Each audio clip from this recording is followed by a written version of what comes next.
inverno de 1831, um pequeno abrigo da Marinha Britânica parte de Plymouth, numa viagem que irá mudar o mundo. A sua principal missão é a agrimensura da costa sul-americana, mas o HMS Beagle irá depois circunnavegar o globo e a sua perigosa viagem irá levar quase 5 anos a concluir. A bordo encontra-se um naturalista amador. Ele tem sorte em estar aqui. O pai tinha-se recusado a deixá-lo vir, mas esta viagem irá colocar o seu nome na boca de toda a gente, como o homem que pôs em causa a revelação divina e pôs a natureza e não Deus no centro de toda a criação. Chama-se Charles Darwin e tem 22 anos.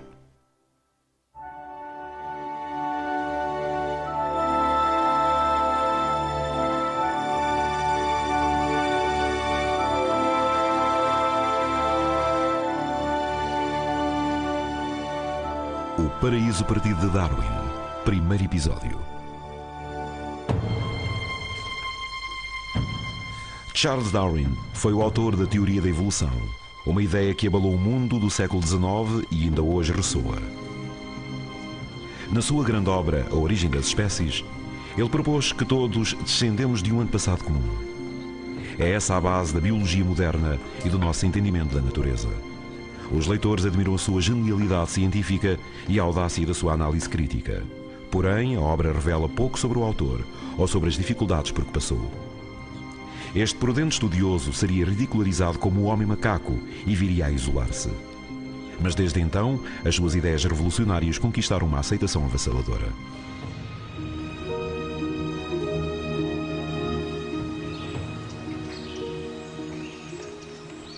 Charles Darwin pertencia a uma família abastada. O pai era um médico de sucesso. O irmão mais velho tinha ido para a Faculdade de Medicina de Edimburgo. Charles era o segundo filho e uma desilusão. O pai de Darwin estava muito preocupado com o segundo filho porque achava que ele andava a perder tempo.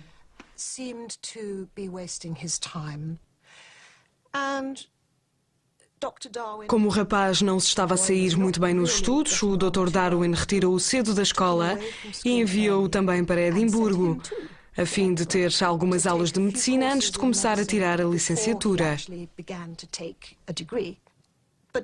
Mas, na opinião do pai, Darwin também desperdiçou o seu tempo em Edimburgo.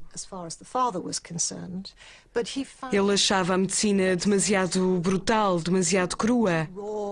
Exigia demais das suas emoções.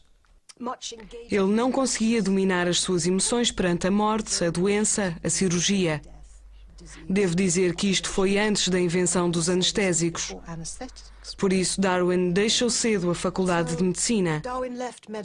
E por volta dessa altura, não sabemos exatamente quando, o pai de Darwin disse-lhe que ele não prestava para nada e perguntou-lhe o que estava a pensar fazer da vida.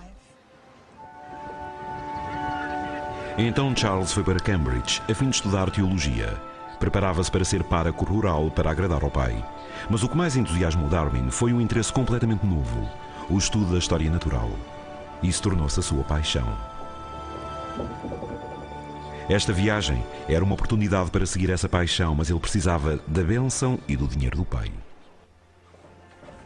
Querido pai, receio ir deixá-lo pouco à vontade, mas julgo que me perdoará por manifestar a minha opinião sobre a viagem.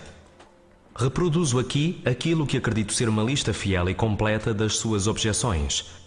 Tornaria mais tarde o meu caráter duvidoso enquanto clérigo. Seria um plano de loucos. Eu nunca viria a ter uma vida estável. Levar-me a mudar mais uma vez de profissão. Seria uma empresa inútil. Mas o perigo não me parece grande e não vejo como poderia impedir-me de ter mais tarde uma vida estável.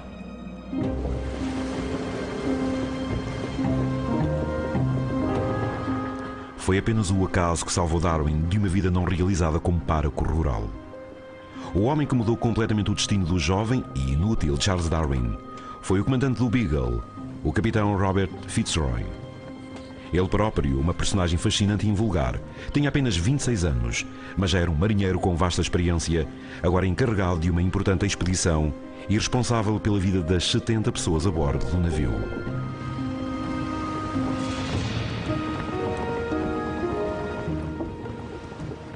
O capitão Fitzroy já tinha viajado no Beagle e essa viagem tinha sido interrompida.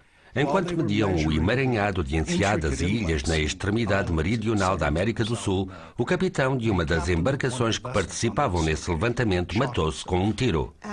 Nessa altura, Robert Fitzroy ainda não tinha sido capitão, mas já tinha passado por alguns dos rigores, dos perigos, da solidão e das dificuldades de uma viagem.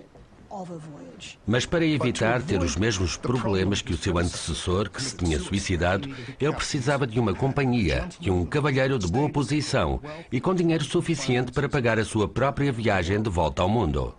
Fitzroy achou que seria bom ter um companheiro que não fizesse parte da hierarquia naval, mas teria sido demasiado embaraçoso dizer que precisava de um amigo, de alguém com quem conversar à mesa.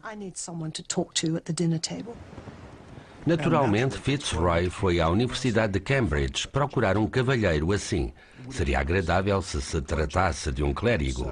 E a mensagem começou a circular entre os antigos alunos de teologia. E houve um ou dois que mencionaram um jovem e promissor naturalista chamado Charles Darwin, que tinha acabado de concluir o curso e pretendia tornar-se sacerdote da Igreja Anglicana. Talvez ele pudesse tirar um ano para desenvolver as suas aptidões de naturalista. Na verdade, Darwin foi a terceira escolha. Outros tinham sido abordados, mas não estavam dispostos a arriscar a longa e perigosa viagem.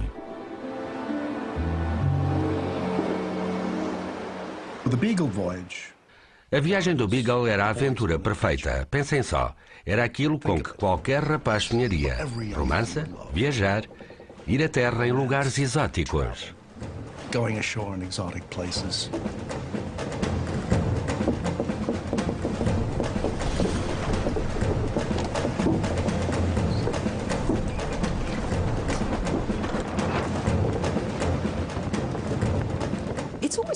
A sua pouca idade é surpreendente. Fitzroy tinha apenas 26 anos e era a segunda vez que comandava um navio.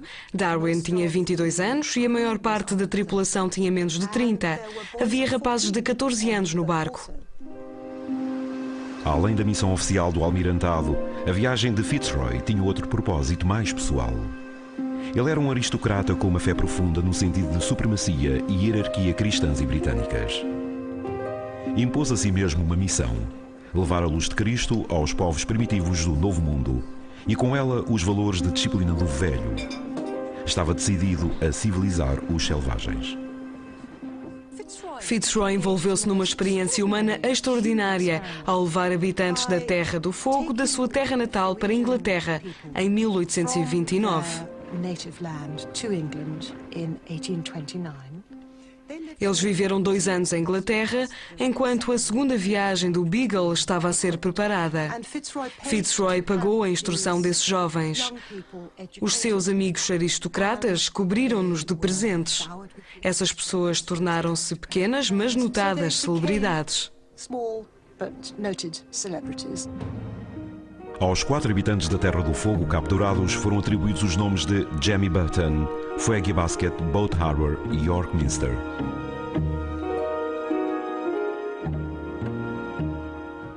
Era uma rapariga e 3 rapazes. Um dos homens morreu de varíola ainda antes de ser batizado. Deve ter ido para o inferno. Mas os outros pareciam estar a dar-se bem e estavam desejosos de voltar.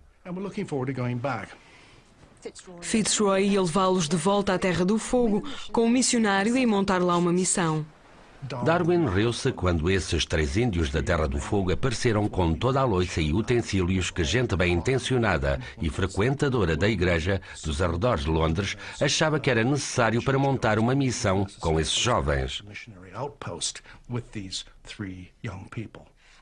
Por aí se percebe o caráter de Fitzroy. Ele acreditava realmente que podia criar um pequeno bastião do cristianismo. Podemos ver nisso o seu empenho moral. Podemos ver um pouco da sua força de caráter, pois isso era uma coisa espantosa e extremamente difícil de fazer. E também um pouco da sua cegueira. Como é que podia resultar? Mas ele achava que ia resultar. Mais tarde, Darwin escreveu sobre Fitzroy. Nunca antes tinha conhecido um homem que me fizesse lembrar um Napoleão ou um Nelson. O seu ascendente sobre toda a gente é bastante curioso. O seu maior defeito enquanto companheiro é o seu silêncio austero, gerado pelo pensamento excessivo. De um modo geral, é a personalidade mais forte com quem já convivi.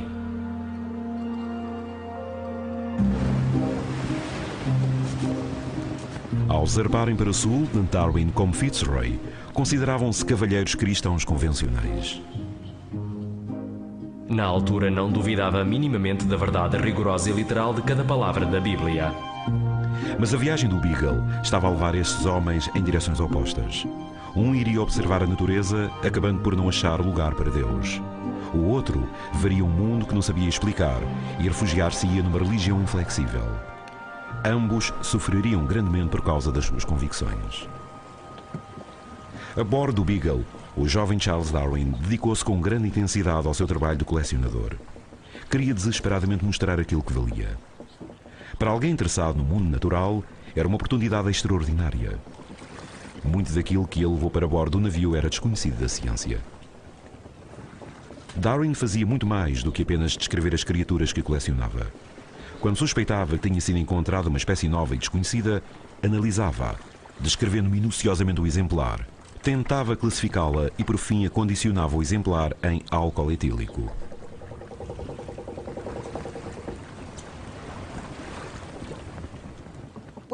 Quando Darwin tinha apenas 18 ou 19 anos e andava na universidade, havia muitas oportunidades para enverdar pelo naturalismo, mas na altura isso era considerado um hobby. Não havia naturalistas profissionais. Na verdade, nem a própria ciência era uma profissão nesse tempo.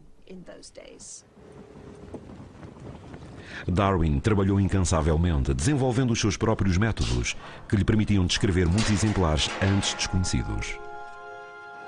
Um cientista não deve ter desejos, afetos. Deve ser um mero coração de pedra.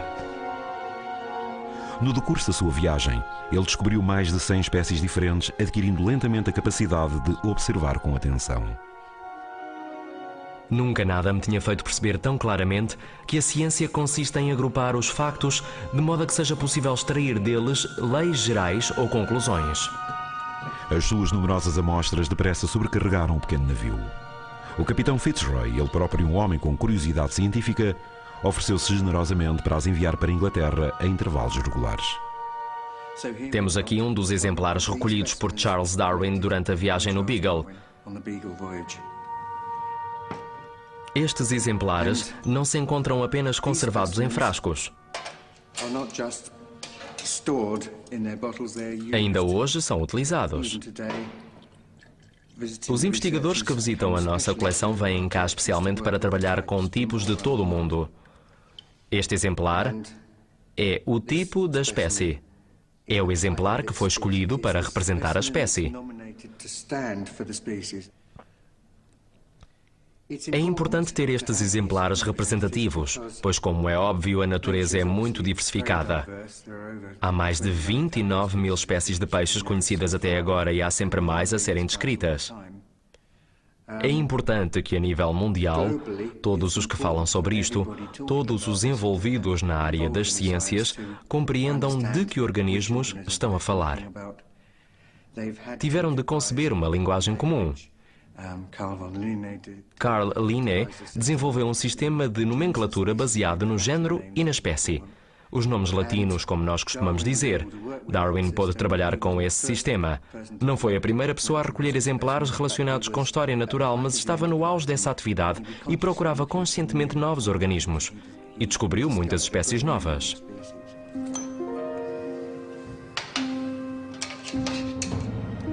O camarote de Darwin era apertado, mas havia um espírito de trabalho e de comunidade a ligar os homens que iam a bordo. Ele partilhava uma mesa com o cartógrafo e também com o artista do navio, Augustus Earle. Darwin estava fascinado com a tremenda diversidade existente na natureza. Encheu centenas de páginas dos seus cadernos com as suas observações sobre geologia e zoologia. He was a self-starter. Ele era uma pessoa com iniciativa. Dispôs-se a fazer uma vasta recolha de exemplares marinhos, terrestres, aéreos. Amostras de rochas, de minerais. Amostras de tudo. Recolher coisas era importante. Era muito importante para que os naturalistas europeus pudessem reclamar o conhecimento sobre as partes do mundo ainda por explorar. A América do Sul estava a abrir-se ao campo da exploração. Havia lá alemães, franceses e ingleses em competição. Essas pessoas estavam no terreno quando Darwin lá esteve. Ele esperava chegar aos lugares antes de outros lá terem estado. Havia uma certa competição.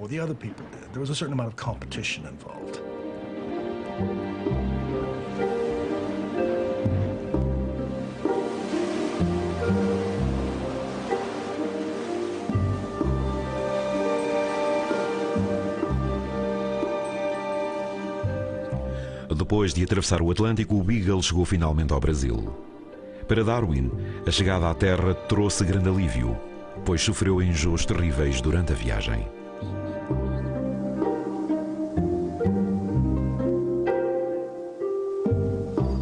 Darwin sentiu-se satisfeito por ficar em terra enquanto o barco continuava a sua missão de agrimensura da linha de costa. Contratou um guia e partiu para explorar o interior.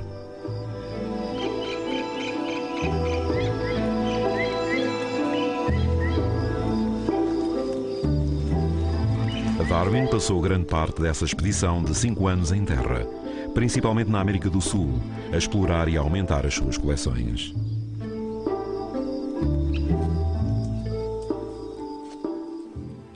Darwin foi um dos últimos generalistas. Inicialmente especializou-se em geologia. Era uma área que o inspirava, mas ele nunca esqueceu a visão de Alexander von Humboldt, uma visão de uma história total, universal dos céus e da terra, e de como todas essas coisas estavam ligadas. Acho que é uma maneira de pensar muito germânica para uma pessoa do mundo anglófono. Ver o total, a totalidade, em vez de pequenas partes. Essa interligação entre as coisas foi uma visão que Darwin nunca perdeu, depois de ter lido Alexander von Humboldt. O explorador e botânico alemão Alexander von Humboldt tinha antecedido Darwin em cerca de 50 anos na exploração da América do Sul. Humboldt era um homem do século XVIII. A sua obra era abrangente e a sua influência tinha sido enorme. Ele tinha descrito um mundo ordenado em que cada elemento tinha o seu lugar. Darwin tinha uma visão diferente. Darwin foi fortemente influenciado por imagens que viu quando se preparava para viajar à floresta tropical. Ele viu gravuras de um artista alemão chamado Johann Moritz Rugendas. Esse artista visitou a floresta tropical antes de Darwin e trouxe imensas imagens. Darwin viu as gravuras. Se olharmos para essas gravuras, veremos que aquilo que elas destacam é o sistema caótico da floresta tropical. Eles tinham visões muito diferentes em relação à floresta tropical. Humboldt via-a como uma espécie de jardim do Éden, belo e luxuriante, ao passo que Darwin se concentrava nas coisas mortas. Havia troncos apodrecidos com bichos a rastejar e seres vivos a crescer em coisas mortas. E era nesse ciclo de decadência e vida que ele estava interessado.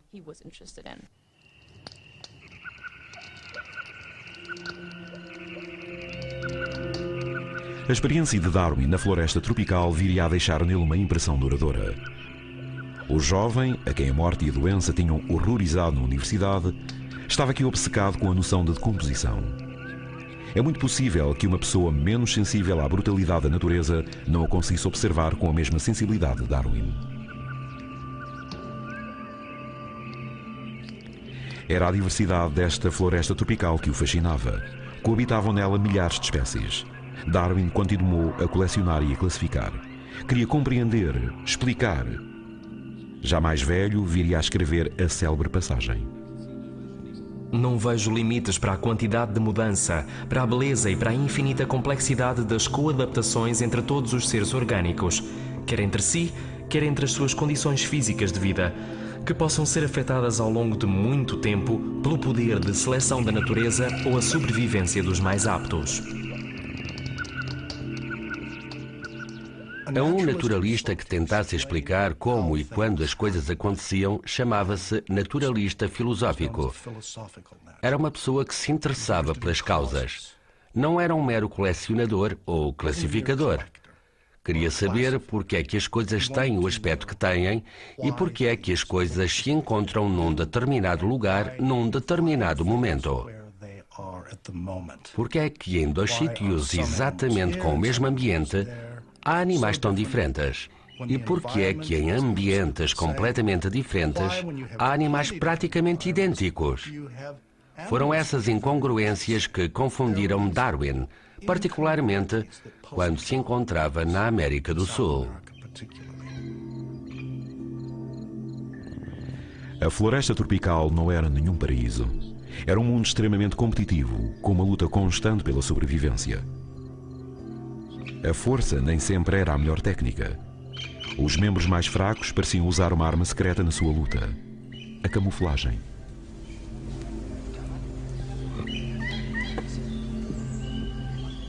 Inspirado principalmente por essas semanas que passou na floresta tropical brasileira, Darwin viria mais tarde a experimentar uma crise de fé, descrevendo um mundo em que uma natureza em perpétua evolução, com o seu ciclo de morte, decomposição e renovação, suplantaria um criador supostamente amorável.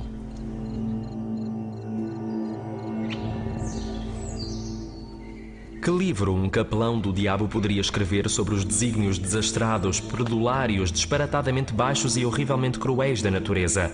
A guerra terrível mas silenciosa de seres orgânicos travada nos bosques tranquilos e campos radiosos.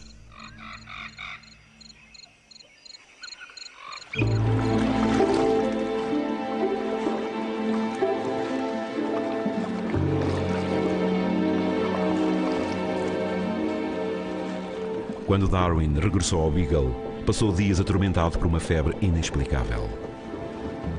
A doença viria a persegui-lo durante grande parte da sua vida de adulto.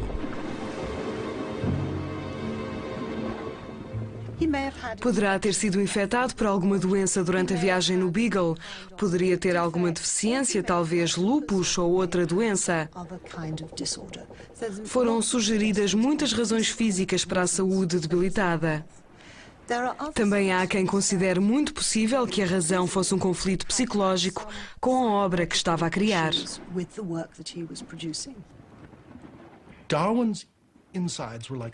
O corpo de Darwin era como um barómetro daquilo que se passava na sua mente. Ele não conseguia lidar com as pressões com que nós lidamos. Mas ele não era hipocondríaco. Não estava a imaginar a doença. O stress mental, quer se devesse à sua obra sobre as espécies, à sua relação com as pessoas ou a alguma discussão mais acesa, provocava-lhe problemas gástricos.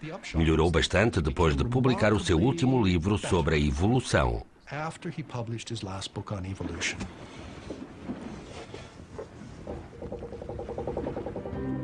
O capitão Fitzroy representava a Igreja e o Estado e encarava o seu papel com típica seriedade. A tripulação era regularmente convocada para ouvir e ler a Bíblia do capitão.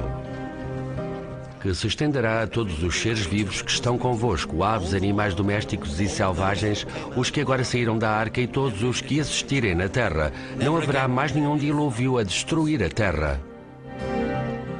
Quando estava a bordo do Beagle era bastante convencional e lembro-me de vários oficiais se rirem com gosto de mim por citar a Bíblia como autoridade incontestável em alguma questão moral.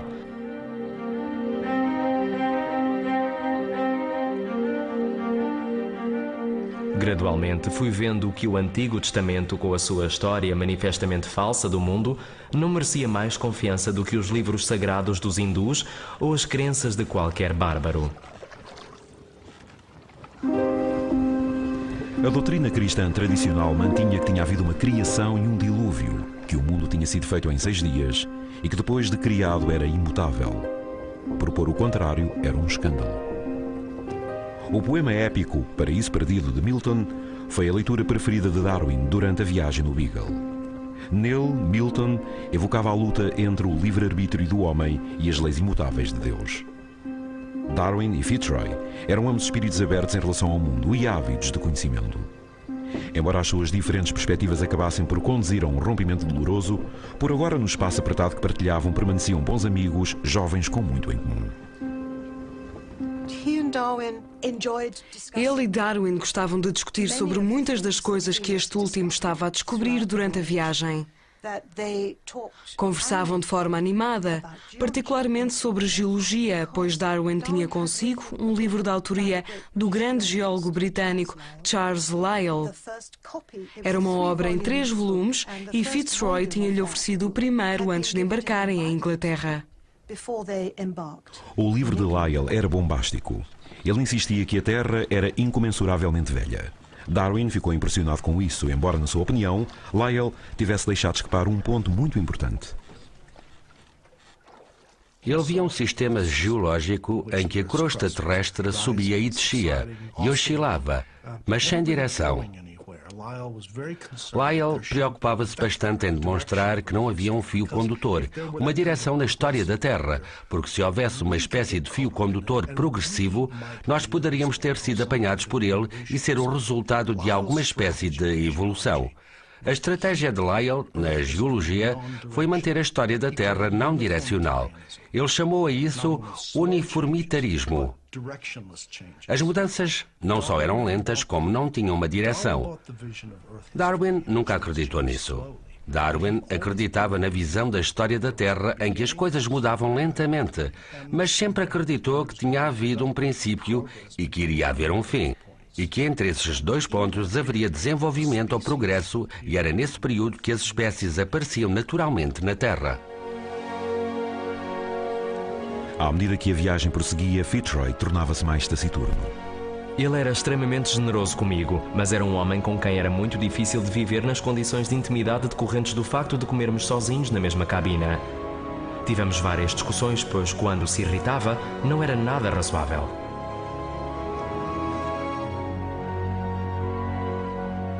Em setembro de 1832, depois de ter passado 9 meses no mar, o Beagle chegou à Argentina e ancorou ao largo da costa de Bahia Blanca. Em terra, Darwin identificou uma falésia baixa que lhe proporcionou o terreno experimental perfeito para uma exploração geológica. E aí fez uma descoberta notável. Uns dias mais tarde, na companhia do capitão Fitzroy e de vários tripulantes, Darwin voltou à costa e deu o passo seguinte nos territórios proibidos do conhecimento.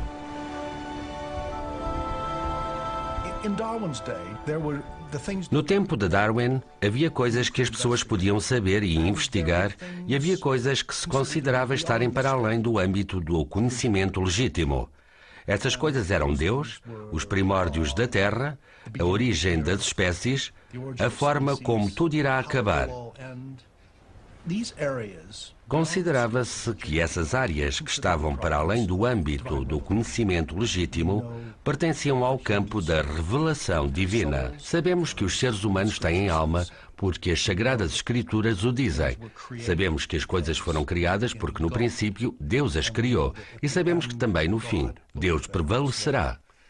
E toda a nossa vida e todo o nosso conhecimento existem entre esses extremos. Quando as pessoas entravam nesses extremos, em nome da ciência, criavam aquilo a que eu chamo conhecimento perigoso. Nas falésias baixas, Darwin encontrou esse tipo de conhecimento perigoso, ossos fossilizados de animais gigantes já extintos, entre eles um enorme crânio. Embora essas descobertas não fossem únicas e há muito inspirassem lendas sobre criaturas míticas, cavalos que voam, seres humanos com cabeça de touro, dragões e outros monstros de fábula, Darwin observou outras forças em ação. Os fósseis encontravam-se alojados em diferentes camadas da Terra. A própria falésia parecia ter-se erguido do chão. Este belíssimo maxilar inferior que gostaria de vos mostrar foi encontrado pelo próprio Darwin em Bahia Blanca, na Argentina. As coisas que lhe devem ter passado pela cabeça quando ele o encontrou. Tenho aqui um belo maxilar de uma preguiça moderna.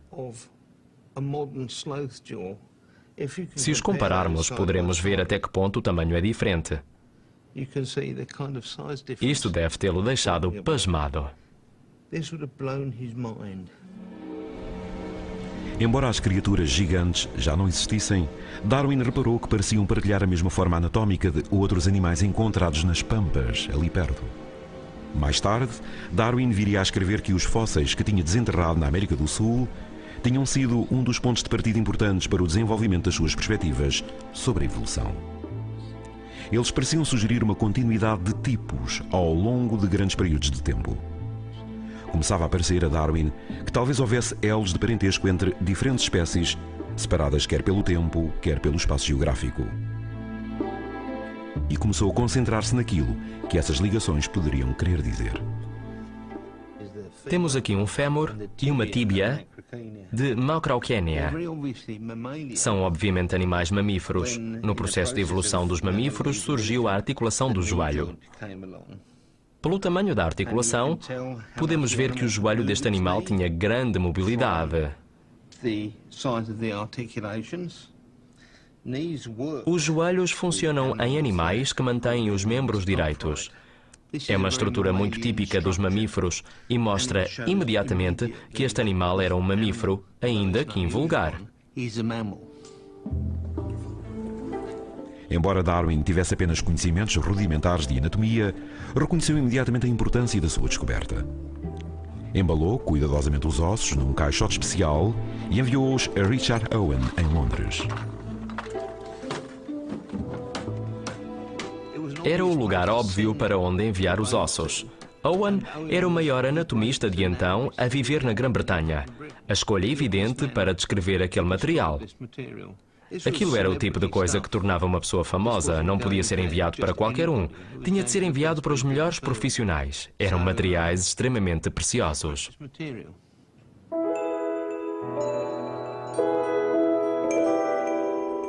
Owen tinha estudado em Paris sob a orientação do professor Georges Cuvier, que ao fazer a montagem de fósseis desenterrados, foi o primeiro a sugerir que espécies animais inteiras tinham desaparecido da face da Terra.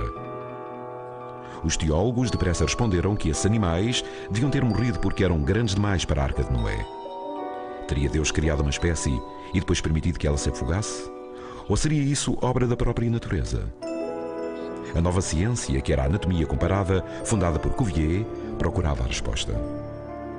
Darwin recorria largamente à anatomia comparada para avançar a sua teoria de seleção natural, que basearia no vasto leque de plantas, peixes e outros animais que colecionou durante os 5 anos que passou no Beagle. A anatomia comparada é uma ciência que compara a forma de diferentes organismos. Os esqueletos que aqui vêem estão expostos para demonstrar que, por trás da grande diversidade, há uma estrutura comum subjacente a todos os seres vivos.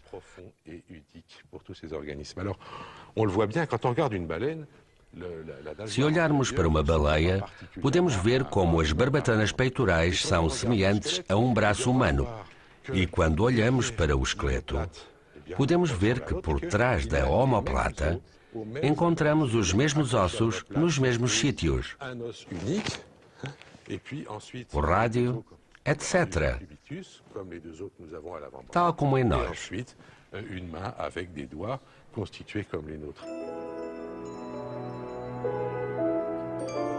Comparar a anatomia de esqueletos de animais diferentes era uma abordagem radicalmente nova na determinação de quem era parente de quem. Ossos semelhantes encontravam-se em posições semelhantes. Cuvier estava convencido de que todos os órgãos e membros de um organismo deveriam estar relacionados entre si e funcionar em conjunto. Haveria um plano básico?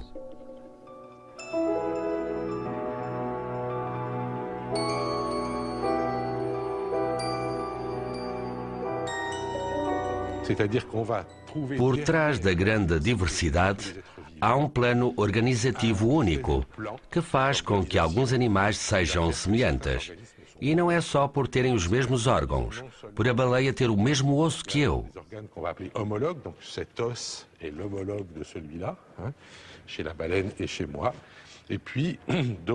A própria classificação passa a basear-se na natureza. A ideia de classificação natural será fundamental também para Darwin. Et cette idée de classification naturelle va être fondamentale aussi pour Darwin. Nesse plano organizativo comum, os cristãos viam a mão de Deus. Mas a Darwin, as semelhanças começaram a sugerir uma ascendência comum que se tinha alterado com o tempo. Essas adaptações intrigavam-no. De que forma tinham as diferentes criaturas mudado para melhor se adequarem ao seu meio? Que mecanismo poderia ter conduzido a tais adaptações? À medida que a viagem de Darwin progrediam também as suas coleções. Cada novo achado trazia consigo novas perguntas. Qual era o seu lugar? Seria uma espécie inteiramente nova? Como é que as espécies eram criadas? Enquanto Darwin se debatia com ideias para explicar a variedade do mundo natural, Fitzroy estava prestes a começar a sua experiência no campo da natureza humana.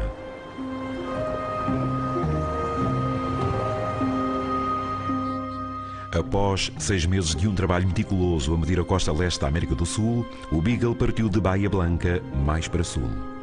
O destino era a ponta mais meridional da América do Sul, a Terra do Fogo. Nesta costa sombria e desolada, Fitzroy esperava estabelecer um posto avançado da civilização. Para o capitão, civilização era indistinguível de cristianismo. Aqui ele deixaria os seus nativos da Terra do Fogo e um corajoso sacerdote para fundarem uma missão que ele esperava que viesse a prosperar naquelas ilhas estéreis.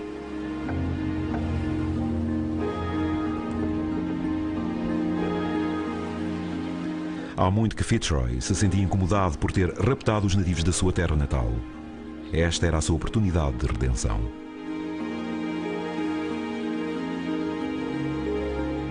Como iriam comportar-se os nativos civilizados da Terra do Fogo? Seriam bem recebidos pelos seus parentes? E para o missionário Richard Matthews, era um passo no desconhecido. O pouco que se sabia acerca dos habitantes da Terra do Fogo fazia os europeus temerem os seus costumes selvagens e pagãos. Eu não teria acreditado em como é total a diferença entre o selvagem e o homem civilizado. Foi bastante melancólico deixar os nossos habitantes da Terra do Fogo entre os seus bárbaros conterrâneos. Houve um consolo, eles pareciam não ter medos pessoais. Mas receio que, independentemente de quaisquer outros resultados que a sua excursão à Inglaterra possa ter produzido, ela não venha a conduzir à sua felicidade. Darwin ficou maravilhado ao encontrar povos primitivos pela primeira vez na Terra do Fogo e por ver como eles se debatiam com o seu meio ambiente e lutavam entre si.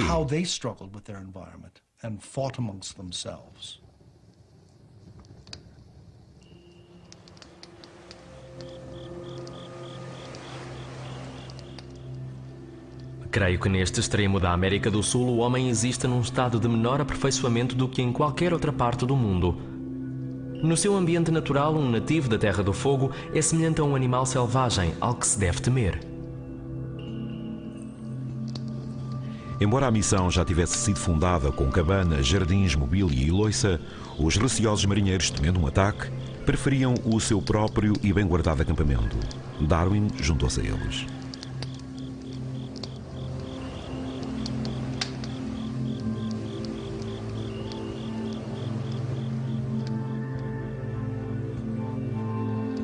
Era a minha vez de ficar de vigia até há 1 hora. Há qualquer coisa de muito solene neste cenário, e passou-me de repente pela cabeça que era assim que os nossos antepassados viviam.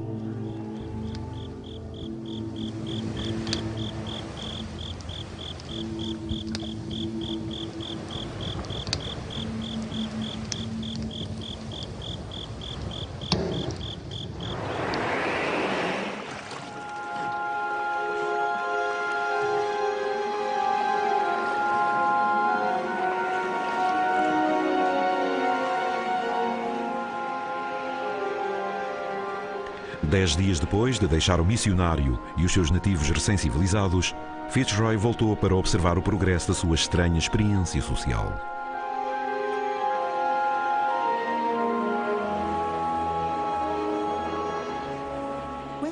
Quando eles voltaram à Terra do Fogo, muitos dos planos pareciam estar a correr mal.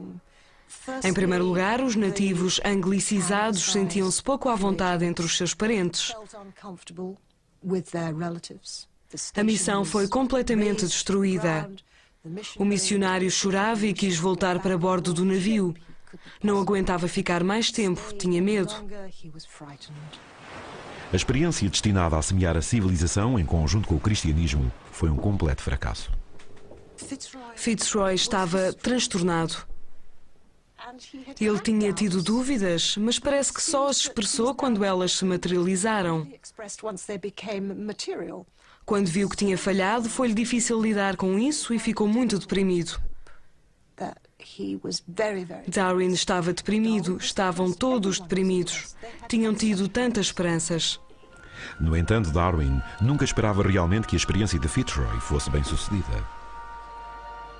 Na sua arrogância, o homem acredita ser uma criação maravilhosa, digna da intervenção de um ser divino. Seria mais modesto e mais verdadeiro, na minha opinião, se visse como um ser que descende dos animais. Os nativos da Terra do Fogo tinham mostrado a Darwin como o verniz da civilização era fino, e que o homem, no seu estado natural, parecia muito afastado da ideia bíblica de um ser divino, colocado inteiro e perfeito no jardim do Éden.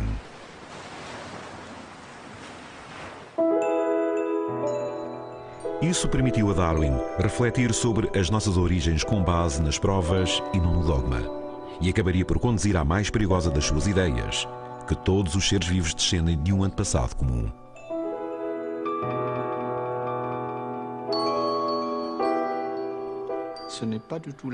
Dizer que o homem é um ramo entre vários milhões ou centenas de milhões de ramos, ou mesmo que é o último rebento num ramo, não é de maneira nenhuma a mesma coisa que dizer que o homem é o último degrau na escada de Jacó, antes de chegar ao céu.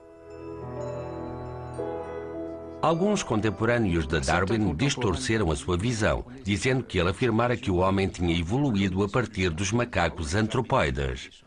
Darwin nunca disse que o homem era descendente dos macacos, apenas disse que o homem era um primata entre outros primatas.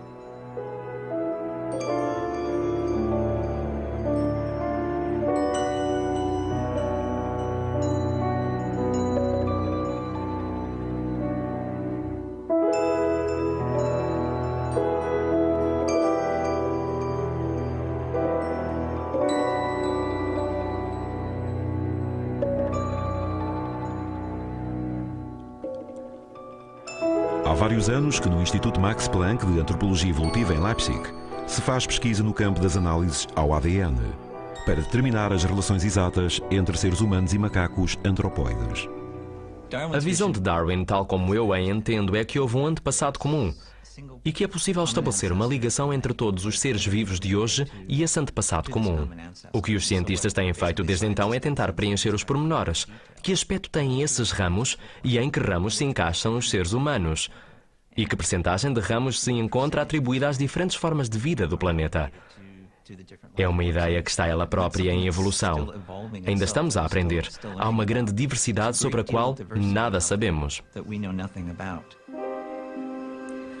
As análises ao ADN definiram claramente as relações existentes na nossa própria família de primatas. Os homens e os macacos antropóides são primos afastados. Um não deriva do outro, mas partilham um antepassado comum. Se recuássemos na árvore genealógica do homem, poderíamos identificar claramente o ponto em que, há cerca de 7 milhões de anos, os ramos se dividiram, tendo um conduzido aos macacos antropóides e o outro ao género Homo e, por fim, a nós, o homem moderno. Já não há um pináculo da criação, mas sim milhões de formas de vida diferentes que coabitam no mundo. A árvore da vida assemelha-se mais a um matagal com densas ramificações ou à estrutura de um coral.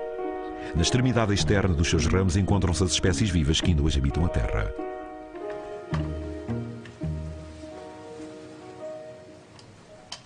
Desde o tempo de Darwin que há um grande interesse pela questão das raças humanas, em saber se é possível dividir os seres humanos em raças e, em caso positivo, qual a relação entre elas, como é que surgiram.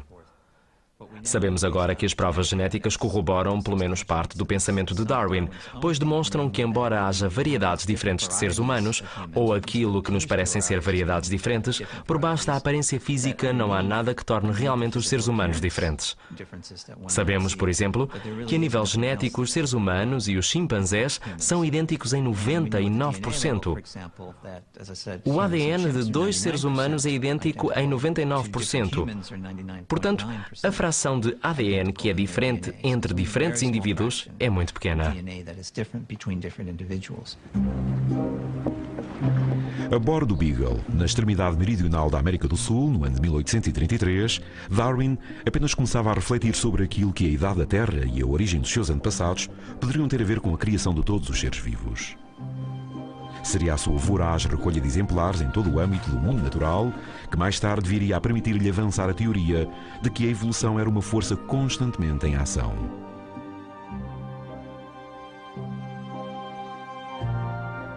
Pode dizer-se que todos os dias, a todas as horas, a seleção natural perscruta, em todo o mundo, cada variação, rejeitando aquilo que é mau e conservando e acrescentando aquilo que é bom, trabalhando de forma silenciosa e insensível. O Beagle continuou a sua missão de cartografar a vasta linha da costa da América do Sul.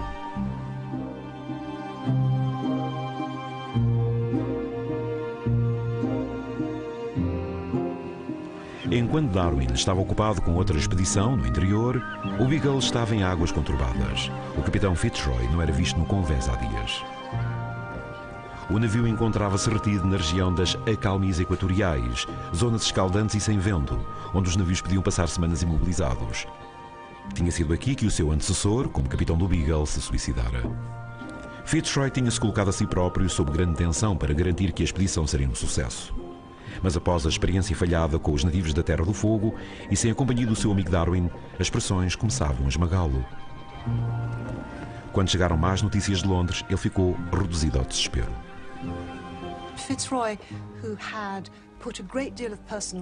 Fitzroy tinha investido muito do seu próprio dinheiro para comprar um segundo navio que pudesse efetuar partes da agrimensura que ele não podia fazer pessoalmente.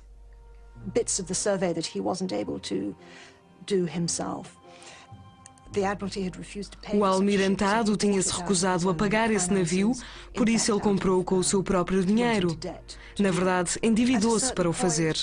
A dada altura, as pressões tornaram-se demasiadas para Fitzroy e, ao que parece, ele terá mergulhado numa profunda depressão, naquilo a que hoje chamaríamos uma depressão. Enfiou-se na sua cabina, fechou a porta à chave e disse que ia demitir-se do posto de capitão. Darwin não estava presente quando tudo isso aconteceu. Estava em terra. Estava a atravessar os Andes numa das suas mais importantes expedições no interior.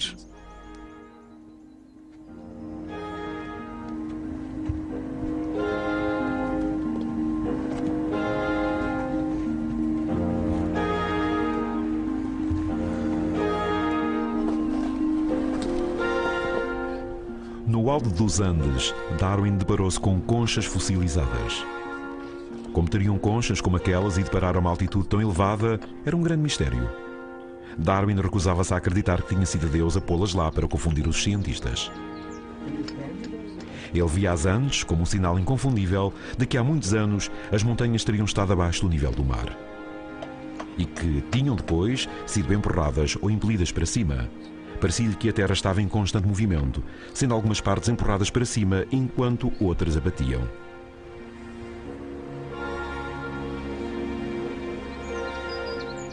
Intrigava-o a razão pela qual a América do Sul teria a forma que tinha. Lentamente, começou a abordar todo o continente da América do Sul. Queria explicar porque é que ele tinha o formato que tinha.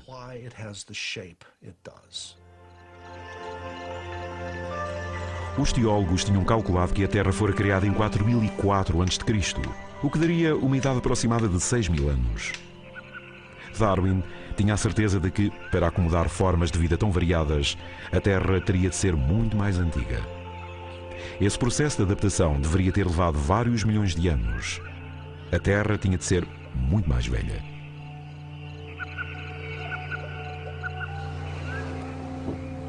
Quando Darwin voltou ao Beagle, o capitão Fitzroy ainda não tinha sido visto no convés. Toda a viagem estava em jogo. Enquanto se encontrava em terra, Darwin tinha lido os jornais britânicos que traziam a notícia de que Fitzroy tinha sido promovido pelo almirantado. Quando Darwin voltou ao barco e soube que Fitzroy estava deprimido, que se tinha trancado na cabine e queria retirar-se da viagem, pôde dizer-lhe que tinha sido promovido.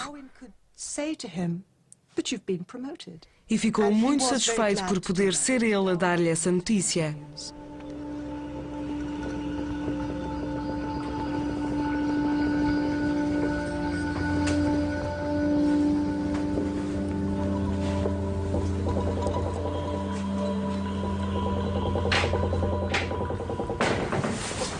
Para alívio da tripulação e de Darwin, o capitão retomou o comando. O imediato, que tinha conservado bem guardada a carta que Fitzroy escrevera ao almirantado a pedir a sua demissão, devolveu-a ao capitão. O Beagle tinha contornado o Cap Horn, feito à agrimensura da costa sul-americana, vencido tempestades e doenças. O capitão Fitzroy quase se tinha demitido, mas a viagem iria continuar. Esperavam-nos o Pacífico, as famosas Ilhas Galápagos, a Austrália, as Ilhas Cocos. Tempestades e bonança, descobertas e dificuldades. O Beagle iria viajar mais 2 anos antes de regressar à Inglaterra. E ao voltar, o jovem filósofo naturalista que ia a bordo seria um homem mudado, que por sua vez iria mudar o mundo. Versão portuguesa Santa Claus Audiovisual.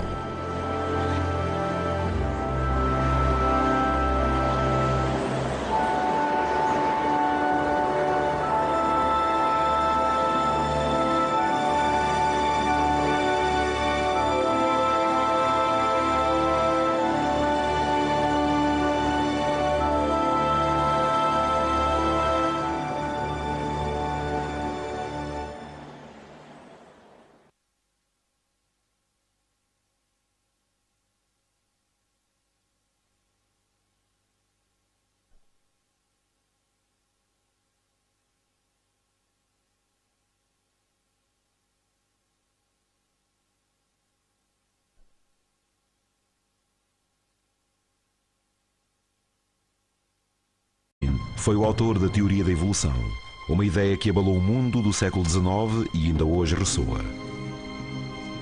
Na sua grande obra, A Origem das Espécies, ele propôs que todos descendemos de um antepassado comum.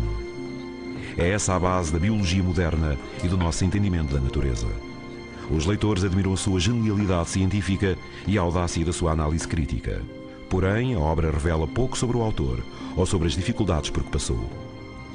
Este prudente estudioso seria ridicularizado como o homem macaco e viria a isolar-se.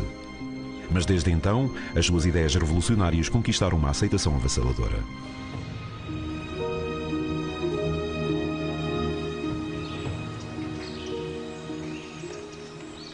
Charles Darwin pertencia a uma família abastada. O pai era um médico de sucesso. O irmão mais velho tinha ido para a Faculdade de Medicina de Edimburgo. Charles era o segundo filho e uma desilusão. O pai de Darwin estava muito preocupado com o segundo filho porque achava que ele andava a perder tempo.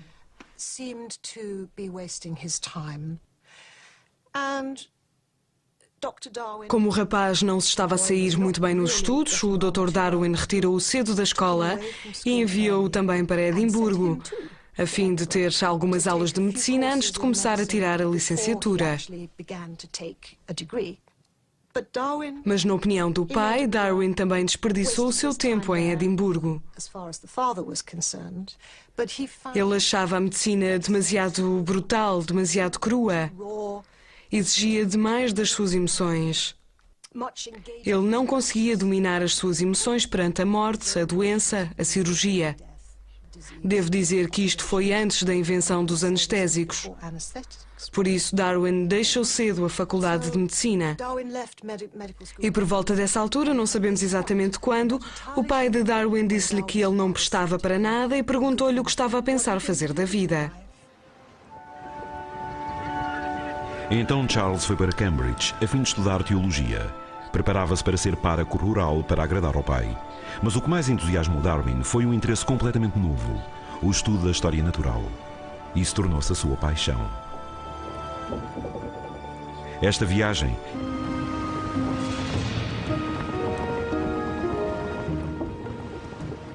O capitão Fitzroy já tinha viajado no Beagle e essa viagem tinha sido interrompida.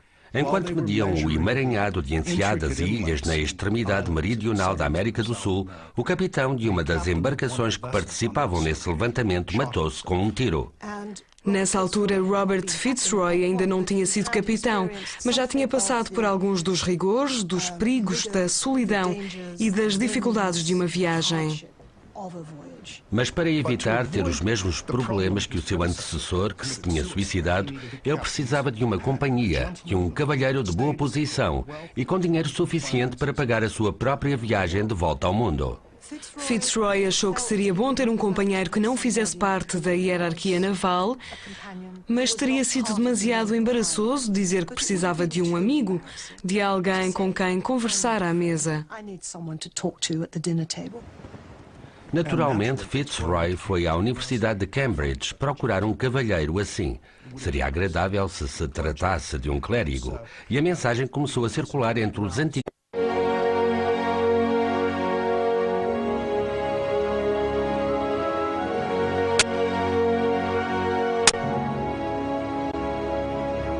No inverno de 1831, um pequeno abrigo da Marinha Britânica parte de Plymouth, numa viagem que irá mudar o mundo.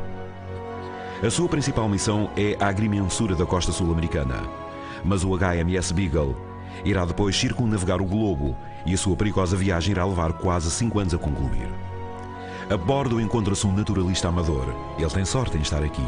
O pai tinha-se recusado a deixá-lo vir, mas esta viagem irá colocar o seu nome na boca de toda a gente, como o homem que pôs em causa a revelação divina e pôs a natureza, e não Deus, no centro de toda a criação. Chama-se Charles Darwin e tem 22 anos.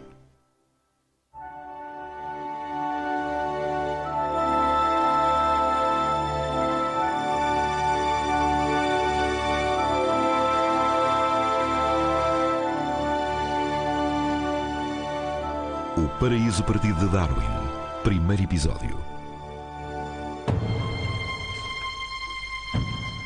Charles Darwin era uma oportunidade para seguir essa paixão, mas ele precisava da bênção e do dinheiro do pai. Querido pai, receio ir deixá-lo pouco à vontade, mas julgo que me perdoará por manifestar a minha opinião sobre a viagem. Reproduzo aqui aquilo que acredito ser uma lista fiel e completa das suas objeções. Tornaria mais tarde o meu caráter duvidoso enquanto clérigo. Seria um plano de loucos. Eu nunca viria a ter uma vida estável. Levar-me a mudar mais uma vez de profissão. Seria uma empresa inútil. Mas o perigo não me parece grande e não vejo como poderia impedir-me de ter mais tarde uma vida estável.